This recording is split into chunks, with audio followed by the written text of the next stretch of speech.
Olá pessoal, aqui é o professor Rodrigo e vamos resolver alguns exemplos agora. Aqui a gente tem um exemplo que diz: atrita-se uma placa de vidro com um pano de lã, inicialmente neutros, e faz-se a lã entrar em contato com a bolinha de cortiça, também inicialmente neutra, suspensa por um fio isolante.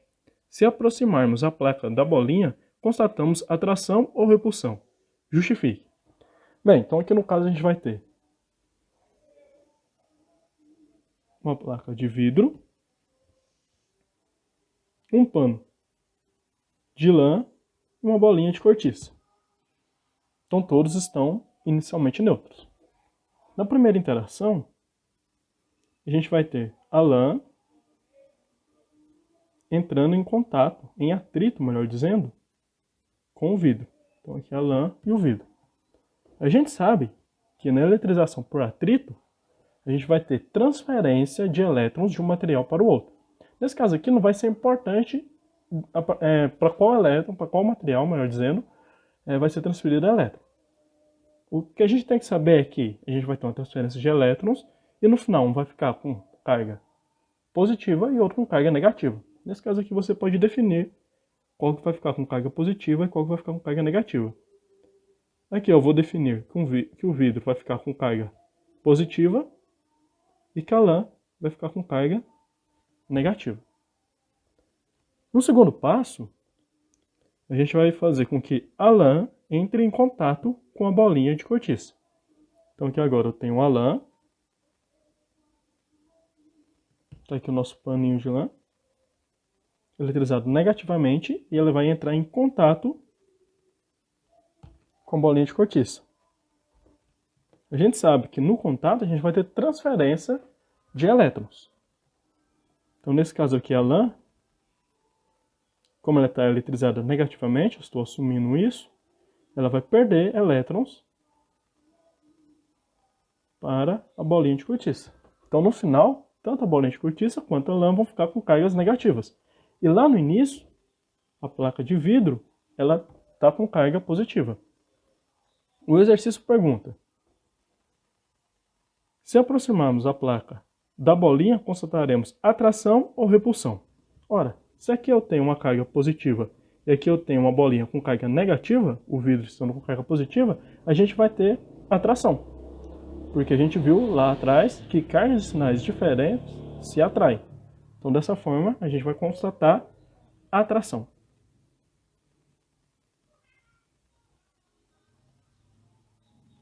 E isso vai acontecer porque o vidro e a bolinha possuem cargas de sinais opostos. Lembrando que aqui não faz diferença qual que vai ter carga positiva ou carga negativa, porque no primeiro passo do exercício eu determinei, eu defini, melhor dizendo, que ao atritar o vidro com a lã, o vidro ia ficar com carga positiva e a lã com carga negativa. Se você tivesse feito o contrário, note que o resultado teria sido o mesmo. Fica aí uma dica para vocês tentarem fazer o exemplo, admitindo agora que o vidro vai ter carga negativa e a lã vai ter carga positiva. Exemplo 2. Dispõe-se de 4 esferas metálicas, idênticas e isoladas uma da outra. 3 delas, A, B e C, estão descarregadas, enquanto a quarta esfera, a D, contém carga negativa igual a Q. Nesse caso aqui, a gente vai fazer com que a D entre em contato sucessivamente com as esferas A, B e C. O exercício pede que a gente determine a carga elétrica final da esfera D. Então, nesse caso aqui, a gente vai ter 4 esferas. As esferas A, B, C e D. No caso aqui, a gente sabe que a esfera A está neutra, a B também está neutra, a C está neutra e a D a gente tem uma carga menos Q. Então, a primeira coisa que a gente vai fazer vai ser tocar a esfera D com a esfera A. Então, a gente vai ter a esfera D mais a esfera A. A gente sabe que depois que a gente fizer esse contato, quando a gente separar as duas esferas, as duas vão ter a mesma quantidade de carga. Então, no caso aqui, eu não vou desenhar as esferas para a gente ganhar mais tempo. A gente sabe que, ao final, a esfera Q vai ficar com a carguinha Q', e a esfera A também vai ficar com a carguinha Q'. A gente sabe que elas vão ter a mesma quantidade de carga porque as esferas são idênticas. Lembrando que quando a gente tem um processo de eletrização por contato, quando o objeto é idêntico, os dois objetos são idênticos, eles tendem a ter a mesma quantidade de carga. Se um objeto for maior que o outro, aquele objeto que for maior vai ter uma maior quantidade de carga. Bem, o que nos resta agora é calcular qual que vai ser a quantidade de carga que cada uma dessas duas esferas vão ter no final. Tanto a esfera A quanto a esfera D. Então, para fazer esse cálculo, a gente vai pegar a quantidade de carga que a esfera D possuía antes do contato, que é igual a menos Q, e somar com a quantidade de carga que a esfera A possuía antes do contato, que nesse caso é 0. E a gente vai pegar essa quantidade de carga e dividir por 2. A gente vai estar dividindo essa quantidade de carga entre as duas esferas de maneira igual. A gente sabe que menos Q mais 0 vai ser igual a menos Q, isso dividido por 2. Logo, a gente sabe que as duas esferas, a quantidade de carga Q' que elas vão ter ao final vai ser igual a menos Q sobre 2. Em seguida, a gente vai fazer com que a esfera D, aqui a esfera tinha uma quantidade de carga menos Q, né? Agora, a quantidade de carga que a esfera D possui é uma quantidade menos Q sobre 2. Ela vai entrar em contato com a esfera B. A esfera B ela não possui carga.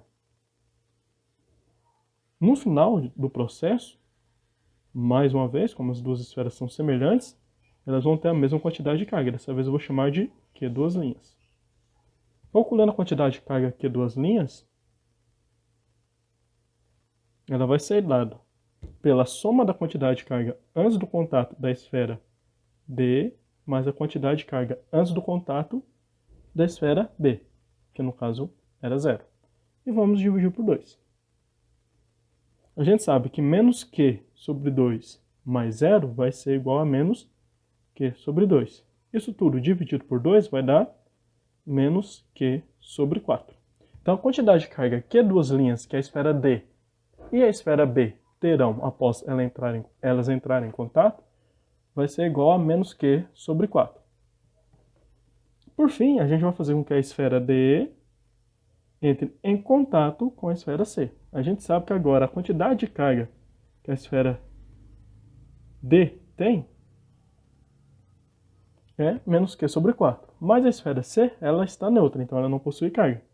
No final, como as duas esferas são iguais, são idênticas, a gente vai ter a mesma quantidade de carga, agora eu vou chamar de Q3', para as duas esferas. Vamos calcular essa quantidade de carga da mesma forma que a gente calculou as outras duas anteriores. Então a quantidade de carga vai ser igual a menos Q sobre 4 mais 0 dividido por 2. A gente sabe que menos Q sobre 4 mais 0 vai ser menos Q sobre 4, isso dividido por 2. O resultado disso daqui vai ser menos Q sobre 8. Pois bem, então no final de todas as interações, o exercício nos perguntou qual que vai ser a quantidade de carga elétrica final da esfera D. Chegamos ao resultado que a quantidade elétrica de carga, a quantidade de carga elétrica final da esfera D vai ser menos Q sobre 8. A gente tem que verificar se a gente conseguiu fazer o cálculo de maneira correta. Para a gente fazer isso, a gente vai utilizar o princípio da conservação da carga elétrica. A gente sabe que como não ocorreu interação com outro objeto, não sei as esferas, ou seja, todas as esferas, no caso a esfera D, ela interagiu primeiro com a esfera A, depois com a esfera B e com a esfera C, não teve recebimento de carga do meio externo ou não teve perda de carga para o meio externo, a gente sabe que a quantidade de carga vai ter que se conservar. Ou seja, a quantidade de carga que eu tinha lá no início,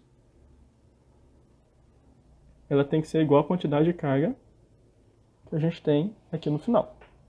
Lá no início, a quantidade de carga era igual a menos Q.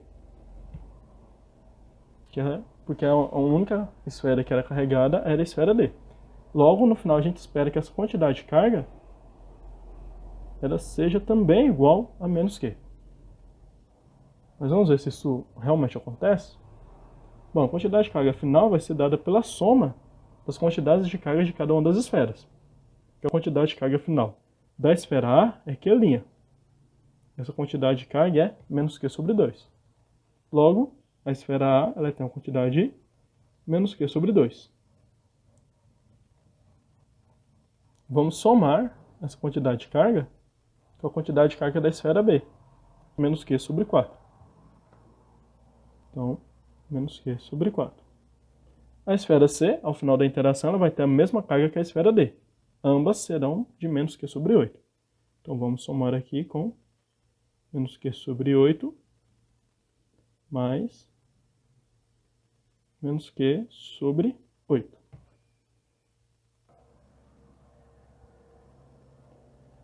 Então, a quantidade de carga final vai ser igual a menos Q sobre 2, mais com menos aqui, a gente vai ter o menos Q sobre 4, mais com menos aqui, a gente vai ter menos novamente, Q sobre 8, menos Q sobre 8. Muito bem, vou juntar essas duas parcelas aqui. Então, o nosso QF vai ser igual a menos Q sobre 2, menos Q sobre 4, menos 2 vezes Q sobre 8. Esse 2 eu posso simplificar com 8 aqui embaixo. O resultado vai ser que menos Q sobre 2 menos Q sobre 4 vai ser igual, menos Q sobre 4 menos Q sobre 4. Mais uma vez, vou juntar essas duas parcelas aqui. Quantidade de carga final, menos Q sobre 2, menos 2Q sobre 4. Simplifico 2 com 4 aqui embaixo, a gente tem que QF vai ser igual a menos Q sobre 2, menos Q sobre 2. Somando, melhor dizendo, somando menos Q sobre 2 com menos Q sobre 2, a gente vai ter menos Q. Logo, a carga final ela vai ser igual à carga inicial. Com isso, nossos cálculos aqui estão corretos. Exemplo 3. Considere um eletroscópio de folhas descarregado. São realizadas as seguintes operações. Primeiro, só para explicar rapidamente o que é um eletroscópio.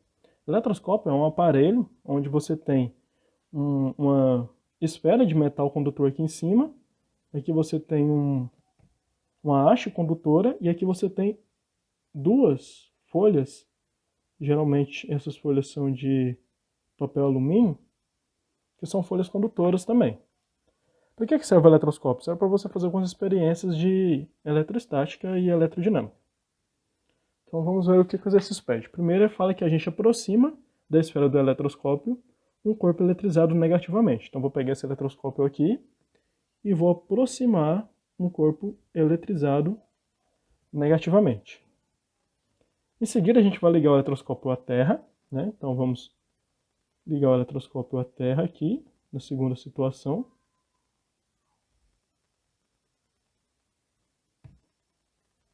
Depois a gente vai desfazer a ligação com a Terra e afastar o corpo eletrizado. Então a gente desfaz a ligação com a Terra e afasta o corpo eletrizado. Ele quer que a gente indique o que acontece em cada operação e determinar o sinal da carga do eletroscópio após essas observações, né, as operações, melhor dizendo. Tá, então o que vai acontecer aqui? Quando eu aproximei o eletroscópio aqui, como essa parte aqui é uma parte condutora, a gente tem as folhinhas aqui embaixo, né? O que vai acontecer? Essa parte aqui, esse material carregado, ele vai induzir a separação de cargas no meu eletroscópio. Só que aqui embaixo, essa haste aqui, ela é condutora. Então o que ela vai fazer? Ela vai conduzir os elétrons aqui para baixo. E os elétrons eles vão se concentrar aqui na folha do eletroscópio. Então a gente vai ter uma repulsão entre as folhinhas do eletroscópio. Na segunda parte eu vou ligar o eletroscópio ao fio terra. Aqui a gente ainda vai ter a parte positiva aqui. E os elétrons agora eles vão fluir para a Terra. Nesse momento as folhinhas aqui elas vão ficar mais juntas. No final, quando eu tirar toda essa parte aqui, esse indutor aqui negativo e desligar a Terra, o eletroscópio ele vai ficar todo carregado positivamente. Então vou ter carga positiva aqui e carga positiva aqui nas folhas, que mais uma vez elas vão começar a se repelir. Então no final o eletroscópio vai ter uma carga positiva e a gente vai observar o afastamento, a repulsão entre essas folhas aqui da parte de baixo do eletroscópio. Então é isso aí, pessoal. Vou encerrando por aqui e até a próxima aula.